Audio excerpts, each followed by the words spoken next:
Bon les gars, on se retrouve pour une nouvelle vidéo YouTube. Je vais vous emmener une journée dans mon assiette à 3700 calories pendant ma reverse diet. Du coup, je vais juste vous montrer un petit peu ce que je mange dans la journée. Peut-être qu'il y aura quelques plans sur le training et de cet après-midi. Mais le plus important aujourd'hui, c'est vraiment de vous montrer ce que je mange et de vous donner quelques notions sur la diète, tout ça. Donc, premier repas, et du coup, fromage blanc, je sais pas si on voit bien, je vais éviter que ça déborde et que ça se casse la gueule. Fromage blanc, muesli, peanut butter et miel avec de la whey que j'ai mélangé dans le fromage blanc. J'ai une boisson aussi Prime avec, donc une boisson avec pas mal d'électrolytes, c'est plutôt cool. Donc le repas entier avec donc ce que je vous ai montré, la boisson plus mes 2 gélules d'oméga 3, on est sur 1003 calories.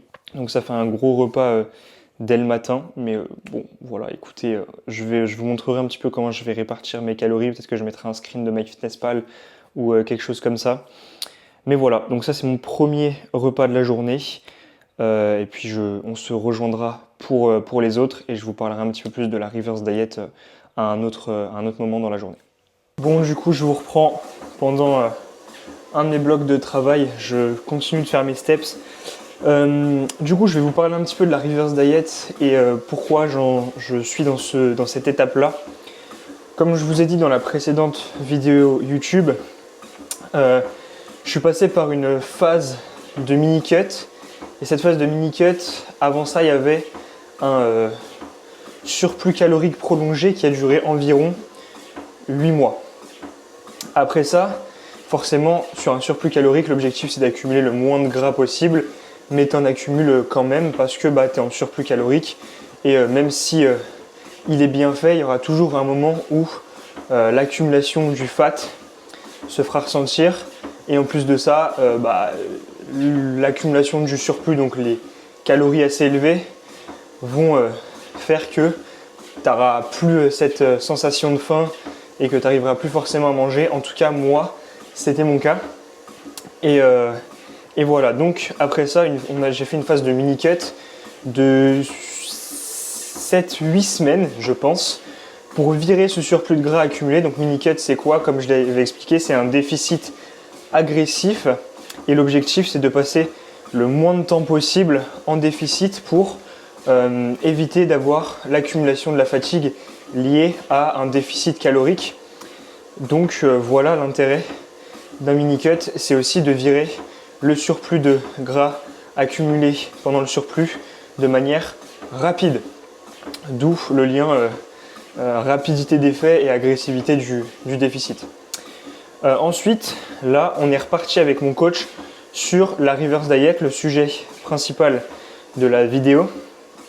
Et la reverse diet, c'est quoi? C'est l'inverse de la sèche, c'est réaugmenter progressivement les calories jusqu'à arriver à maintenance calorique et par la suite repartir en surplus pour être dans la meilleure phase pour créer de la masse maigre. Donc voilà ce que c'est une reverse diet et l'objectif c'est quoi? C'est de ne pas remonter tout de suite à maintenance pour pas entre guillemets reprendre du gras trop rapidement. Le fait d'être en reverse, ça va te permettre de remonter progressivement les cales, de retrouver plus d'énergie à la salle, plus d'énergie au quotidien, de remplir tes stocks de glycogène et de rester entre guillemets encore en déficit sur une période de temps jusqu'au moment où tu vas remonter à ta maintenance calorique. Donc voilà pour la reverse et moi je trouve ça plutôt intéressant parce que du coup tu restes quand même, pour le moral c'est quand même cool parce que tu restes relativement sec, t'es plein, tes stocks de glycogène sont vraiment se remplissent donc c'est vraiment cool, tu pumpes mieux à la salle, tu as plus d'énergie. Tu manges pas des quantités encore trop astronomiques, mais tu te sens quand même très bien. Petit bémol que moi j'ai remarqué, c'est que ça a décuplé ma faim, mais ça c'est lié aussi à la fin de la mini-cut. Et j'ai vraiment très très faim sur cette période de reverse. Je pourrais manger beaucoup plus que mes calories actuelles, mais je sais qu'il faut que je suive le plan à la lettre et que je reste bien sur mes calories. Et là où je voulais en venir, c'est que pour moi, le macro tracking sur une période de off-saison où vous n'avez pas de compétition en vue pour les gens qui font du body et pour monsieur et madame tout le monde, pour moi le macro tracking c'est vraiment le top pour tenir sa diète parce que en fait ça va te permettre d'inclure dans ton alimentation des aliments que tu aimes. Donc typiquement, je dis n'importe quoi. On est d'accord que l'objectif reste quand même de manger le moins d'aliments transformés possible, mais imaginons demain j'ai une envie, je sais pas, d'un donut ou d'un cookie, je vais pouvoir rentrer cet aliment-là dans mon application. Ça fait que je ne me serais pas frustré, j'aurais mangé ce que je voulais et à la fin de la journée, j'aurais quand même respecté mon total de calories et potentiellement de macronutriments si j'ai bien réussi à gérer ma journée. Mais dans tous les cas, pense toujours au fait que tu dois avoir ton total calorique en priorité sur ta journée, puis après la répartition de tes macronutriments. Dans l'idéal, essaye d'avoir les deux le plus souvent possible, donc une bonne répartition des macronutriments et respect de ton total calorique. D'ailleurs, si tu veux savoir comment bien répartir tes macronutriments, j'ai fait un post concernant ce sujet-là sur Instagram, donc tu peux aller dans la description, t'abonner à mon Insta et aller regarder un petit peu les réels que je produis.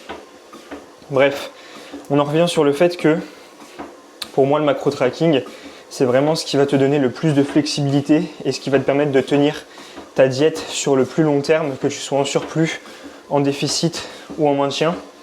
Voilà, moi j'ai beaucoup d'affection avec ce système. Après forcément ça reste une méthode. Les plans de diète marchent aussi, le jeûne intermittent peut marcher. En fait, il ne faut pas avoir de vision stricte sur la diète parce qu'en fait c'est que des méthodes et il faut juste que tu trouves celle qui te convient le mieux. C'est comme le nombre de repas. Il y en a chez qui 3 repas ça suffit, d'autres chez qui 4 repas ça suffit, d'autres 5, d'autres 6. Bon, plus, j'ai du mal à visualiser plus, ça arrive, ça arrive surtout dans le milieu du body. Est-ce que c'est efficient? Pas forcément. Est-ce que c'est contre-indiqué? Pas forcément non plus. Donc voilà, c'était pour partager un petit peu ma vision sur le macro tracking et à quel point pour moi je trouve que c'est bénéfique pour tenir sur le long terme. Et d'ailleurs c'est comme ça que je fonctionne avec mes clients. Pour ceux qui veulent, la plupart du temps c'est l'option que je vais proposer en premier parce que c'est par expérience celle qui a le mieux marché, en tout cas moi avec mon expérience que j'ai avec mes clients. Et d'ailleurs il me reste des places en coaching online, donc si tu veux commencer l'aventure et avoir vraiment un gros physique, un gros physique on s'entend, le physique qui te plaît à toi, que ce soit musclé, sec, esthétique, ce que tu veux, tu peux aller dans la description, soit aller directement sur mon Instagram, m'envoyer un DM, ou alors réserver un appel pour qu'on puisse discuter de tout ça via le lien qui est en description. Donc voilà, c'était une discussion sur la reverse, je voulais vraiment parler un petit peu de tout ça, et puis c'est tout. Et voilà, je vais prendre un exemple tout concret. Là par exemple, j'ai ça avec moi pour m'accompagner dans mon taf ce matin, c'est une boisson Prime. Alors oui, c'est une boisson avec des édulcorants, tout ça, mais c'est comme les Monster, tout ça. Si vous en prenez de manière occasionnelle, ça peut le faire. Si vous en abusez pas, ça peut le faire. Le poison est vraiment dans la dose. Si vous abusez par exemple d'un aliment, que ce soit, je sais pas, des bonbons, des Oreos ou quoi, oui forcément il y aura des répercussions négatives, mais si vous arrivez à rester clean là-dessus, il n'y a aucune raison que ça ne fonctionne pas. Bon, sur ce, moi je retourne sur mon bloc de travail, on se retrouve pour le prochain repas et on verra quand est-ce que je reprends la caméra déjà pour le prochain repas et après par la suite on verra si je vous filme ma séance ou pas. Bon, sur ce, à tout à l'heure. Bon les gars, très courte séquence pour le repas de midi. Je me suis fait un burrito. Du coup, voilà, comme quoi en muscu, on n'est pas obligé de manger que riz, brocoli, poulet, haricots verts. Donc je vous donnerai peut-être les macros, parce que du coup, j'ai pas que ça. Mais globalement, le burrito doit faire à peu près 750 calories, peut-être un peu plus. Je vais vous donner approximativement, puisque là j'ai mis du poulet à la place de la viande hachée.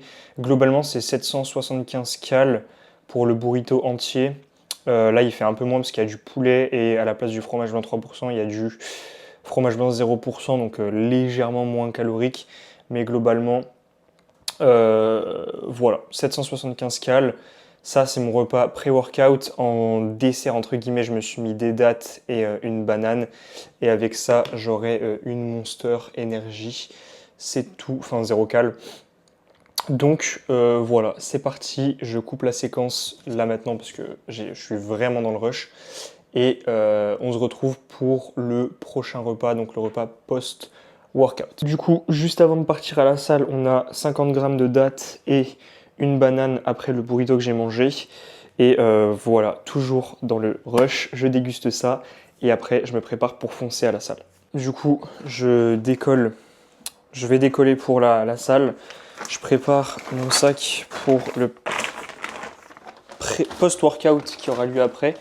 Parce que du coup là, exactement comme dans la dernière vidéo YouTube, il me semble que j'ai tourné, j'enchaîne tout de suite derrière avec mon travail en salle de sport.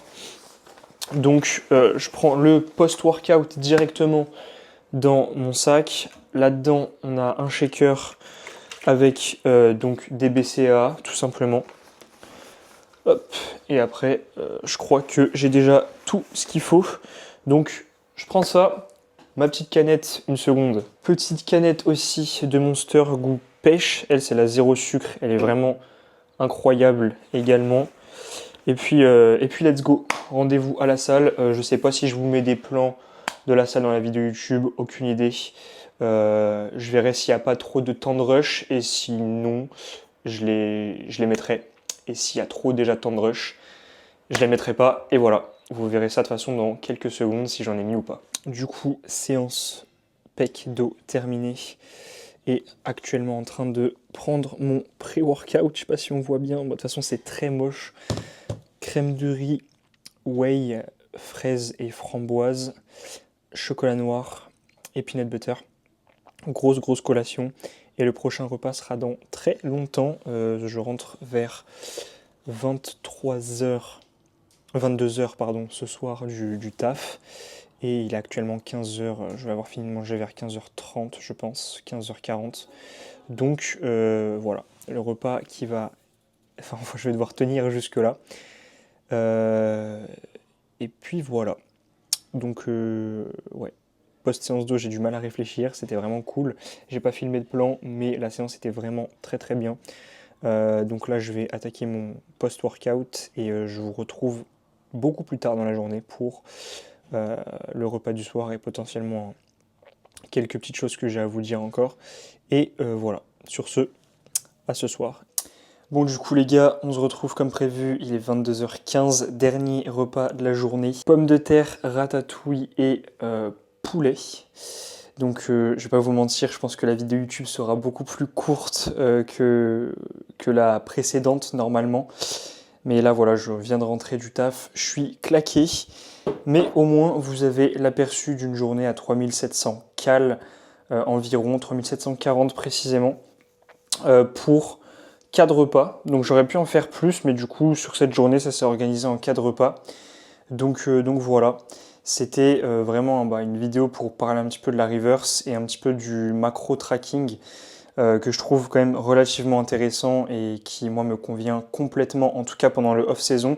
Pendant une période de prépa, c'est un sujet je pense qui se discute un peu plus si on fonctionne en plan diète classique, enfin strict et en macro tracking. Pour moi pendant une prépa, un plan diète reste quand même plus approprié. Je parle bien sûr de prépa de bodybuilding. Et voilà, donc j'espère que la vidéo vous aura plu. Si c'est le cas, n'hésitez pas à le dire dans les commentaires, à vous abonner, à liker. Et on se retrouve dans une prochaine vidéo YouTube.